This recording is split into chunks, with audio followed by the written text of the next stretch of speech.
Nuestro personaje en el tiempo. Y es nuestro personaje. Entrevistas con María Beatriz Echandía. Una vida de película. Así podemos decir que es la historia de nuestro invitado de hoy.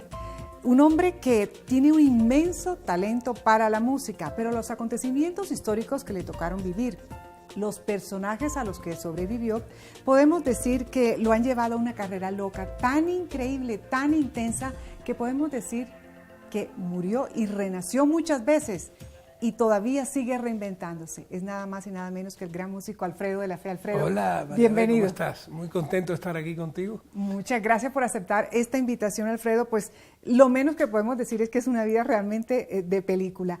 Pero digamos que esa vida de película empezó en La Habana, en la época en que además empezaba la revolución en la isla, y empezamos con un niño que se encuentra con el violín. No, yo diría que el violín me encontró a mí. La primera vez que lo vi fue en televisión. Pensé que era producto de la magia de la televisión, que no existía. Eso, yo tenía 2 años, me cuentan mis padres. Chiquito. A los 4 vi uno en una tienda y me di cuenta que era real. Y cuando tenía 6 años, mi padre llegó a la casa con un violín que se había encontrado en la basura, sin cuerdas, viejo, medio roto, y ese pasó a ser mi juguete predilecto. Pero estaba muy chiquito, increíble cómo cómo se encuentra con un instrumento tan sofisticado como este. Pero ahí empieza la historia increíble. Quien le regala las cuerdas para ese violín es nada más y nada menos que una vecina que es su madrina, la señora Celia Cruz. Sí, ella me dio esas cuerdas y me dio mi primer arco, porque no tenía arco tampoco. Me acuerdo que la primera vez que fui a la escuela, el violín lo llevé en una funda de almohada y todos se burlaban de mí. Todo el mundo tenía estuche menos yo. Ella me dio las cuerdas, me dio el arco y me dijo, te regalo esto con el compromiso de que lleves nuestra música y nuestro legado por todo el mundo. Y fue como echarme la bendición porque ya llevo 95 países recorridos. Literalmente fue madrina en todo sentido. Sí, o sea, desde el comienzo, desde que usted era un niño, es increíble. Y igual iremos contando porque usted, por supuesto, se la encuentra en la vida en muchas ocasiones a Celia Cruz, pero podemos decir que inmediatamente nace ese amor con ese instrumento, con el violín, que lo lleva a recorrer igualmente el mundo.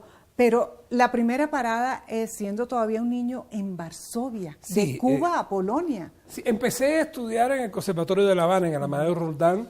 Me gané una beca cuando tenía 10 años para estudiar 6 meses en Varsovia y me fui allá. Hay cosas en la vida que uno como que borra de la mente y esa es una de ellas. Yo me acuerdo un niño cubano, único hijo, mi mamá había sido cocinera de 2 presidentes, entonces era consentido total. ¿Y su papá un músico? Mi papá cantante de ópera, fue el primer cantante de habla hispana que cantó en la Scala de Milán, en el Colón de Buenos Aires. Y llegar a un país tan frío fue algo que como que uno, no sé, eso está muy guardado por allá adentro, en un idioma distinto, estudios intensos, pero fíjate, estudié en La Habana, estudié en Varsovia, estudié en Juilliard, en Nueva York, pero vivo eternamente agradecido con la educación que me dieron en Cuba, porque lo que aprendí en el Conservatorio de La Habana, insuperable, totalmente insuperable, y tengo esa gratitud muy grande por dentro. Cuando ustedes llegan a Estados Unidos, arranca, bueno, usted estuvo en Juilliard, pero arranca a los 12 años su vida profesional. Sí. Estoy cumpliendo 50 años este año de vida artística. Arranco a tocar con un maestro de la música cubana que fue José Antonio Fajardo, Fajardo y su charanga. Él me enseñó las raíces de mi música, él me enseñó las raíces de la música cubana. Mientras que yo iba creciendo, en mi casa, el lado clásico era mi padre, pero mi madre se levantaba por la mañana y ponía Radio Progreso, ponía toda la radio cubana, y yo crecí escuchando también esas orquestas, Orquesta Aragón, Chapotín, Arsenio Rodríguez, Benny Claro, Moré. porque usted empieza con el violín clásico. Sí, claro. Pero luego llega toda esta influencia. Sí, un día me invitaron a tocar con una orquesta de música cubana, no se llamaba salsa en aquel entonces, y cuando yo sentí esa magia de esa música, fue como, empecé a ver colores en la música. Y eso le contagió inmediatamente. Totalmente, empecé una escuela bastante fuerte porque Fajardo era a lo antiguo. Muchas veces me pegaba con la flauta y todo cuando me equivocaba. ¿Verdad? Sí, pero me enseñó la raíz de mi música muy bien y es una persona que todos los días de mi vida la pienso, que lo veo como un padre, fue un padre musical y fue una persona muy especial en mi vida. Todavía tengo contacto con su viuda. El hijo de Fajardo, Fajardo Jr., es un excelente músico y tiene una gran orquesta en Nueva York y con él también muy constantemente estamos hablando. Usted tiene muchos padres musicales porque siendo un niño pues eran muchas las personas y con todos esos grandes músicos que tuvo usted a su alrededor, por supuesto el maestro Fajardo, también Roberto Torres, que es muy reconocido por supuesto, los que nos gusta la salsa hemos oído a Roberto Torres cantar, pero sí, también por oírlo, como lo mencionan en las canciones como el Gran Combo de Puerto Rico que lo menciona tanto, sí, eran todos esos padres musicales. Bueno, Roberto fue el que me lanzó a mí a la música. Roberto fue el primero que me llevó a tocar. Mi tío tenía un restaurante en New Jersey. Cuando nosotros llegamos a Estados Unidos nos fuimos a New Jersey. Y al lado había una casa que vendía discos acetatos. Y ahí frecuentaba a Roberto y él me llevó a tocar en la primera orquesta. Y me acuerdo que me subí a la tarima, toqué el primer tema y me bajaron. Me dijeron, usted nunca va a servir para la música, para esta música. Siga con lo clásico, métase taxista, haga otra cosa. Y eso me dio la fuerza de querer demostrarle lo contrario. Y ahí fue que Fajardo me cogió bajo su ala y me enseñó la raíz. Y fue increíble porque años después esa misma orquesta que me rechazó me invitaron a hacer los solos de violín en uno de sus discos. Increíble. Entonces, a mí muchas veces, igual cuando llegué con el violín en la funda que se burlaron, eso siempre me ha dado coraje de salir adelante. Por eso digo que usted sigue reinventándose y totalmente. Es una cosa permanente en su historia, una cosa muy marcada. Y usted empieza con Fajardo, además, giras mundiales, siendo muy niño, ¿no? Sí, conocí Europa cuando tenía 12 años. Conocí la noche, conocí la rumba, conocí muchas cosas también. Muchas cosas buenas y muchas cosas malas. Y la parte rumba fue tenaz, fue algo que casi me cuesta la vida, que afortunadamente pude salir. Y ya son muchos años limpios. Y entonces eso es chévere, y lo digo siempre porque yo sé que hay personas que están viendo que están sufriendo lo que yo sufrí con la droga y con el alcohol, y a ellos les quiero decir que uno sí puede salir adelante, que si uno busca ayuda, uno supera esa crisis y ese infierno y al otro lado se vive muy bien. Pues es increíble porque usted era un niño, era muy pequeño, pero usted vivía en un mundo casi real, rodeado de todas esas estrellas, de este mundo de la música, que me imagino que eso arrastraba usted, o sea, usted vivía y parrandeaba, por decirlo así, con Héctor Lavoe, con unos nombres como Mongo Santamaría, Rey Barreto, Ismael Miranda, o sea, esto es como una película. Sí, en esa época estábamos todos empezando, nos reuníamos todos a diario a hacer música. Nunca sin darnos cuenta de que lo que íbamos a hacer iba a tener esa trascendencia tan grande como es la salsa. La salsa ya hace más de 50 años que estamos haciéndola y que sigue teniendo una trascendencia increíble.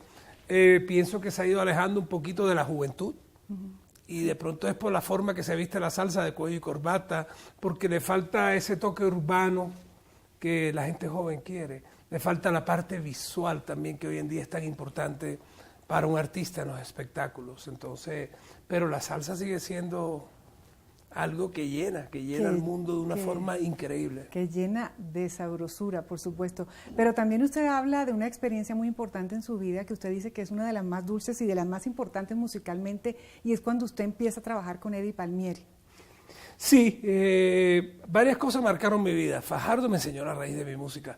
Palmieri me enseñó a expandir los horizontes. A buscar y buscar sin tener miedo. Palmieri lo primero que me dijo es: prefiero que te equivoques porque estás en búsqueda a que por miedo a equivocarte no busques. Entonces él me dio la oportunidad de ser el primer violinista solista en una orquesta de salsa y eso me hizo buscar y buscar y buscar. Me acuerdo que fui y busqué todos los aparatos que habían para las guitarras eléctricas. Sí. En aquel entonces ni siquiera existían violines eléctricos, yo compraba grabadoras y cogía los micrófonos y se los adaptaba y empecé a incluirle la electrónica, que en aquel tiempo era análoga, a incluir distintos sonidos al violín, y eso fue gracias a Eddie. Eddie me dio esa oportunidad. Carta abierta para... Totalmente, venía de una orquesta que era una charanga donde son varios violines acompañantes y pasé a ser un solista en una super orquesta que para mí ha sido una de las mejores orquestas que tuvo Nueva York y el mundo de la salsa. Fue la primera orquesta latina en ganar un premio Grammy. Eso le iba a decir. En el año 76 ganamos un premio Grammy con un disco que todavía hoy en día es un clásico, el sol de la música latina de Eddie Y Palmieri. eran los Grammys americanos, Sí. es decir, era por Sí, el Grammy supuesto, un latino hito. les hablaba de eso. Sí, era un hito en ese Y fue momento. el primero. Y hoy en día Eddie Palmieri tiene 11 premios Grammys y sigue tocando mejor que nunca. Muy de vez en cuando nos encontramos y el reencuentro es algo, a mí me llena de felicidad, yo sé que a él también. Disfrutamos mucho tocando juntos. Bueno, después de ese Grammy, usted también ha sido nominado a 3 Grammys ya como solista, ¿no? Sí, mi primer disco fue nominado a 3 premios Grammys. Alfredo. Alfredo, exacto, fue hecho en el año 79, donde es un disco bastante avanzado para su época. Todavía hoy en día se considera un disco muy avanzado para su época y algo tiene mezcla de todo. Inclusive ahí hay 2 arreglos de un gran maestro colombiano que es Francisco Zumaqué. Ay, sí. Y era la primera vez Zumaqué llegaba a Nueva York después de haber estudiado muchos años con Nadia Boulanger, que fue una de las profesoras más importantes de música, de Quincy Jones, de mucha gente importante. Sí. Y Francisco era el único, ha sido el único que ganó 5 años seguidos el premio de Lily Boulanger, que es la hermana de la profesora de Lily. Sí. Él llegaba a Nueva York y yo le pedí al otro colombiano, nariñense, el maestro Eddie Martínez, que me hiciera 2 arreglos para mi trabajo. Y me dijo, mira, por favor, deja. Y eso me pareció tan lindo porque cuando entre los artistas no hay celos, cuando entre los artistas no hay esa cosa de competencia, es muy lindo. Y Eddie me dijo, mira, yo quiero que los arreglos te los haga un gran amigo que acaba de llegar de Europa. Y fue Francisco que me hizo 2 arreglos musicales excelentes. Y yo llevé a Francisco donde Eddie Palmieri y también trabajó con Eddie Palmieri, hizo varios arreglos para Eddie. Maestro Zumaqué, que lo quiero mucho. Yo le digo Pacho, pero de verdad es el maestro Zumaqué y lo quiero muchísimo. Qué maravilla, por supuesto, 2 grandes artistas y cuando el amor por la música los une, por supuesto, qué maravilla cuando hay esas fusiones. Y hay que decir, Alfredo, que Colombia realmente le regala a usted algunos de los capítulos más importantes de su vida, sus amores, impactantes momentos como su retorno, su revivir después que usted deja las drogas y muchas historias más de lo que usted vivió con otros grandes artistas. Pero vamos a hacer en este momento una pausa y ya regresamos con eso, pero además los últimos momentos con su madrina, con Celia Cruz, y cómo a estas alturas, todavía tan joven, por supuesto, Alfredo sigue reinventándose y ahora le pone melao a su vida. Ya regresamos. Nuestro personaje en el tiempo, y es nuestro personaje... Entrevistas con María Beatriz Echandía.